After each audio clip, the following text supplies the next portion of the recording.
Sharing my screen now. I'll start with a few slides to let Robert and I introduce ourselves, and then we'll transition over to the demo.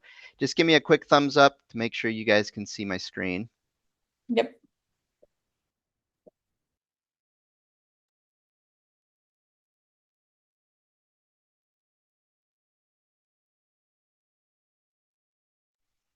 I'm not sure why I keep muting. It's weird. Just to introduce myself, I work on the sales side of Rev. I help a lot of folks evaluate Rev, make sure it is valuable for the team, and then set some next steps from there.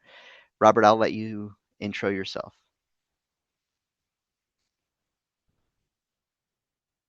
You're on mute, Robert. I'm going to try that again. Sorry about that. So hi, my name is Robert Duffner. I'm a solutions engineer with Rev, and I help organizations, implement Rev, and also provide any other technical assistance. On top of that, I am a certified paralegal. I've worked in law firms for over 4 years, so I can definitely give you the perspective of what it's like using Rev as a paralegal. James? Awesome. Thank you, Robert. Yeah, at the end of our time, we'll open it up for some Q&A as well. I'm going to go ahead and start showing the demo environment of Rev. Everybody see this okay? Looks like you can. Cool. So I'm not going to spend too much time on the home page here. Pretty straightforward here. I'm going to jump right into the meat of it, into the Rev Insights. And so what I'm doing here is I've got all my discovery as if it was just dumped on me over here on the right, and I really have no idea what's here. And what a lot of folks tell me is this is kind of where they start. They get all their discovery, they bring it into Rev, and then they just want to understand what is in these hours and hours of audio, video, interview files, and phone calls. And so what I'm going to do, where a lot of people like to start, is just to get a brief summary of each file. So I'm going to say briefly summarize each file. So what the AI is doing, since these have already been uploaded into Rev, we already have a transcript of them. And so the AI already knows what's in here, but I don't know what's in here yet. So that's why I asked this prompt, and what it's doing is it's giving me a brief summary of each file. First thing I want to call out is these numbers in brackets here. Each of the summary is going to have this. The reason why it has this is because it's bringing facts that it calls out in the summary straight to that point in the file. So as I hover over this number 1, it's going to take me to that point in the file. Same with the number 2 right here. So it's basically citing its source, letting you know that it's not hallucinating. It's bringing things to you that are exactly from the file. As it's giving me the summary of each right here, say I wanted to just jump into this first one. Say this summary right here that it gave me is really important to my investigative workflow. And say I wanted to drill down into this one first. So I can just click on that. And I'm going to go ahead and isolate it into its own tab. Now I'm not going to lose what's going on over here, but I just want to drill down into this one file first. Now with each file, a couple things you're going to get as soon as you upload them. You're going to get the transcript, and that's what this is right here. Since this is an interview, it's speaker 1, speaker 2, speaker 3, speaker 1 format. A lot I can do with the transcript. I can go ahead and share it. I can download it. I can do a lot of different things with it. I can also edit it. If, for example, I want to make a correction to, say, this word right here, this is called the transcript editor, and I can make that correction, and it'll carry forward to everybody that needs to have access to the transcript. A couple things I'm also going to get are these AI templates. And you can have several of these locked right here. What this is doing is it's giving me a breakout of what happened in this hour-and-a-half long interview of this officer right here. So right here, I'm at the interview analysis. I really love the way it breaks it out into a general overview, some key points, some notable quotes, more quotes, and then some detailed insights. So I'll go back to the transcript. And I'll also have this bar right here, which is my AI chat interface, similar to what I have back over here for the bulk of my discovery. Each file is going to have its own little chat interface. So I can ask it a question, and I'm a little bit familiar with this interview, but I can go ahead and just ask something very detailed. Maybe I don't want to sit through an hour and a half of this just to find one key point. So I can ask, what did De Leon tell his dispatch? So what it's doing here is it's only looking at this one file. It's not looking at those 20 other files related to this case. It's just looking at this one file.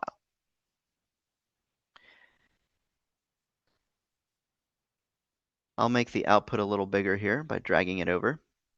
But right away, I've got an answer here.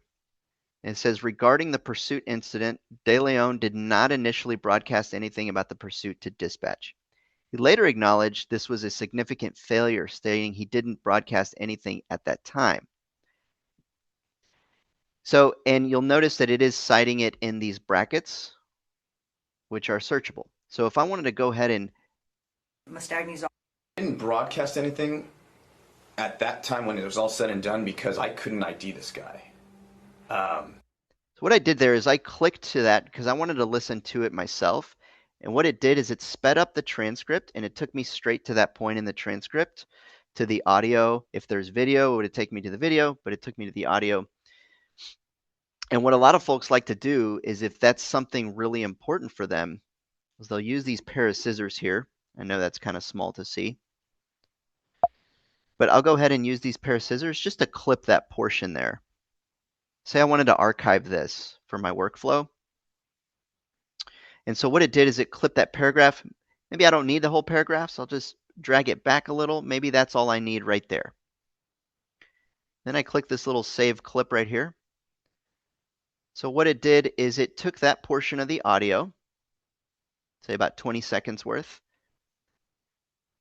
and it clipped it. And it also clipped that part of the transcript, which I have right here. Now these clips are actually independent from the file. So what that means is I can download just this clip, I can share just this clip, and of course I can rename this clip as well. It's not going to do anything to the transcript. I still have that as my source. But as I'm going through this, I can make these clips that are really important to me if I want to archive those and separate those out from the main source. Other things I can do within the transcript editor is I can make some comments here. If I'm working with somebody and I want somebody to know something, or maybe just some notes for myself, and so I can make a comment on a certain section. Of course, I have all the usual power to be able to highlight things. And then, of course, I can speed up the transcript to 2x, 0.5x, slow it down. I have all that power here, and then I can skip within the transcript.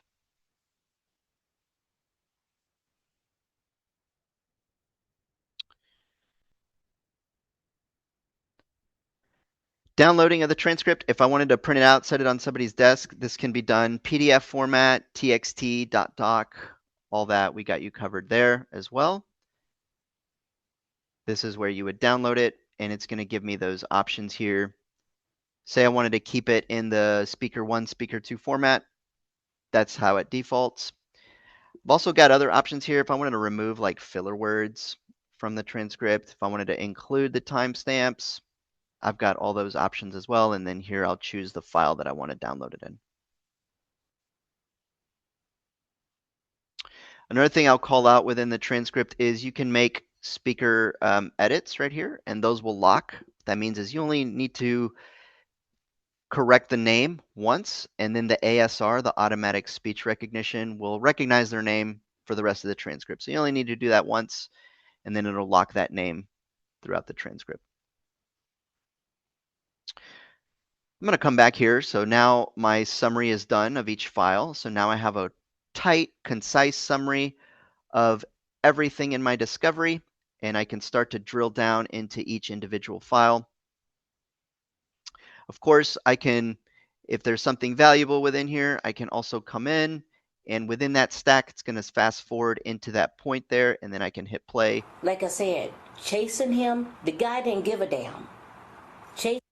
And then, of course, I can just clip that little section there if I need to do that from the whole stack of discovery. You can also do it on individual files or from the stack, completely up to you. The clips will archive in the same place where my discovery lives. So if they live in a folder, the clips will go to that folder.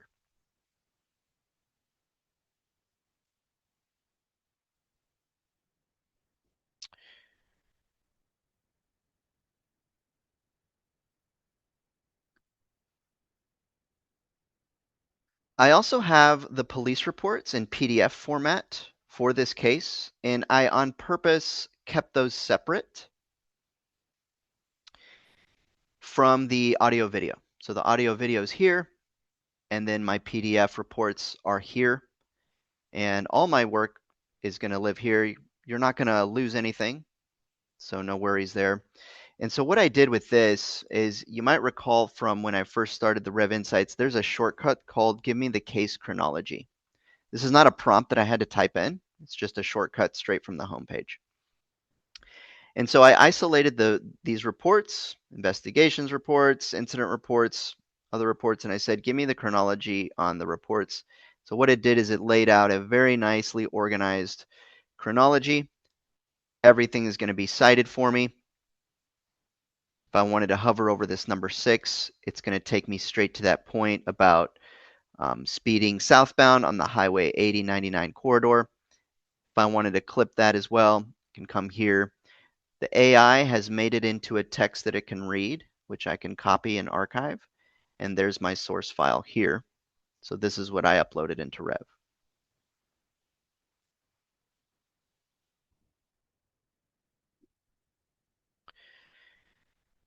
Taking it one step further, a lot of folks also on the investigation side really love to be able to analyze pictures. So what we did just now is we analyzed audio, video, we made clips, we got highlights, we got summaries, and then also on PDFs, we got a case chronology as well. But also there's a power to analyze pictures. So this was actually a very new release. And what I did here is I have 14 pictures in my discovery. I have no idea what's in each of them. So what I did is, to get a general idea of what's in each picture, is I said summarize each image. And what it gave me here was a brief summary of each image. And I can always hover over this just to see exactly what that image is here. So for example, this first one is a mobile, a text conversation. And if I wanted to see a screenshot of that text, there it is right there.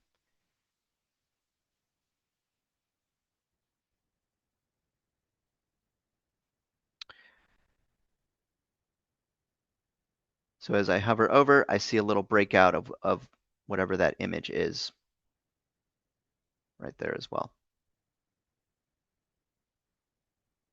So analysis of audio, video, PDF, .doc, and images is what Rev can do. I wanted to come back to the templates real quick.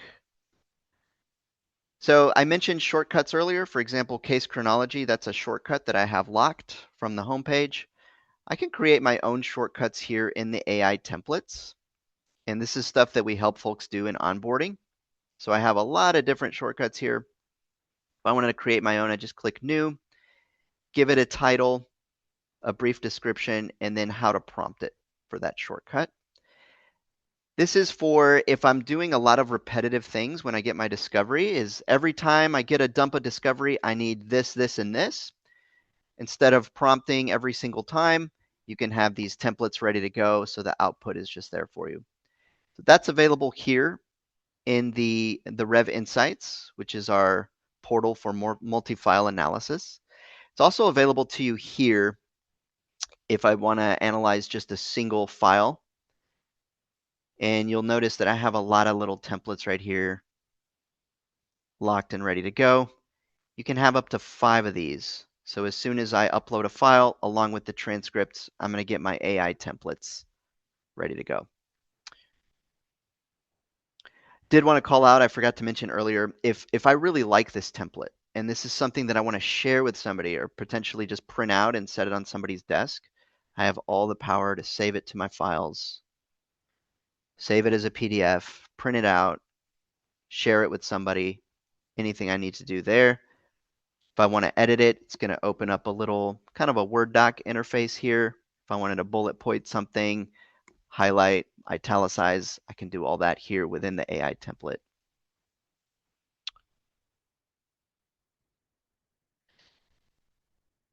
Over here as well, if now I have my brief analysis of each file that I've uploaded in the multi-file analysis portal, if I wanted to draft this document so I don't lose this, just to share it with somebody, I'll just click that draft document right there, and there's my draft.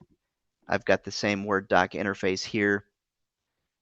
If I wanted to make any changes, and downloading this, sharing this, printing it out is what I can do with this as well.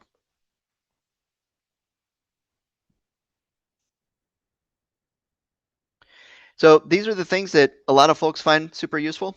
It's when they get a stack of discovery, being able to get a quick summary on everything there, and then they start to drill into those files, take it a step further within those files, creating and archiving separate clips that are independent of the files, and then being able to look at images as well and get a breakout of what those images are, specifically if they're looking at pages and pages of text messages. Maybe they're just looking for one name within that text message. Our AI does that extremely well. At this point, I think we can transition over to some Q&A, and I'll leave this, I'll keep sharing here in case somebody has a question about one of the AI outputs here. Hey, James, I do have a question here. Sure. The question is, if I need a second person to review something on a sensitive case later, can I grant access to just that one case without exposing anything else on my account? Yeah, of course. So back to the homepage here, I mentioned I would come back to this. The way to do that is you would create these workspaces here. And right here is where you can add members to that specific workspace. So there's only one person in here right now. If I wanted to add a new member, just click add member, add their email, and then give them the type of access that you want them to have. They're not going to see my files here. These are for me. They're not going to see the shared with me, and they're not going to see any other workspace that I haven't added them to. So they'll only be able to see the workspace that I'm adding them to. Great question. Okay, I've got another one here. How does this compare to just using a general AI tool and being careful about what I upload? What's structurally different about Rev's setup? First call out, I would say, is our security. So it is built for legal. It is a closed loop system. So what that means is we don't have access to the data in here, even as employees of Rev. You own your data completely. If you delete something, it's gone forever. We have no way to retrieve it. The next thing is our AI, the way AI gets better is it trains off of the data. And it starts to familiarize itself with patterns and get better and better.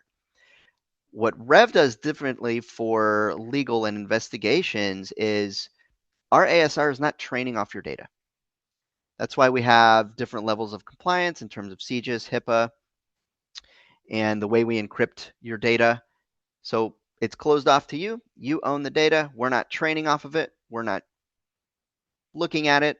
It's completely yours. Okay, great. That's everything that I have in the Q&A. Again, attendees, if there's anything that you want to ask, just go ahead and ask that now while we're here in the Q&A portion. If you would like to follow up, we'll be sharing James's contact information as well, if you'd rather send those questions over email.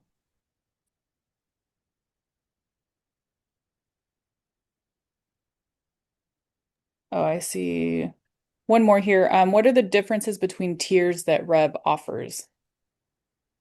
Great question. It's really going to come down to security and the type of onboarding that you'd like. So if you're on our pricing page, the option on the far right, the custom plan, that's going to come with those security protocols that I referred to earlier. If you need CGIS, HIPAA, if you need a closed loop system where the ASR is not training or looking at your data, that would be that option. That option also comes with an account manager on our end that's going to onboard and train your team and create your workspaces and give you some guidance on what we see working really well for customers just like you guys.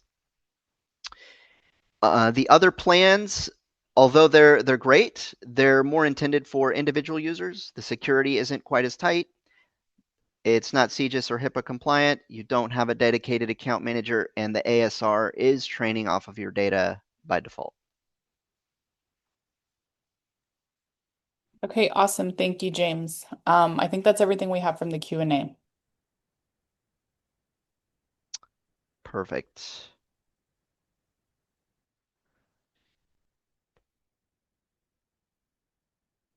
I'll stop sharing here. Maybe it's a good time to open it up for Robert. Robert is actually somebody who has helped folks make digital transformations. He's consulted attorneys, a lot of different types of investigators, and he's got an interesting perspective on that end, and he does work here at Rev. So we're really glad to have him. Maybe he can just share a little bit of how what he's seen working. Yeah, James, that's that's a good point. A couple things resonated with me that you covered in the demo, from an investigation perspective, which is, I thought you put it well when you said that initial dump of files that you get.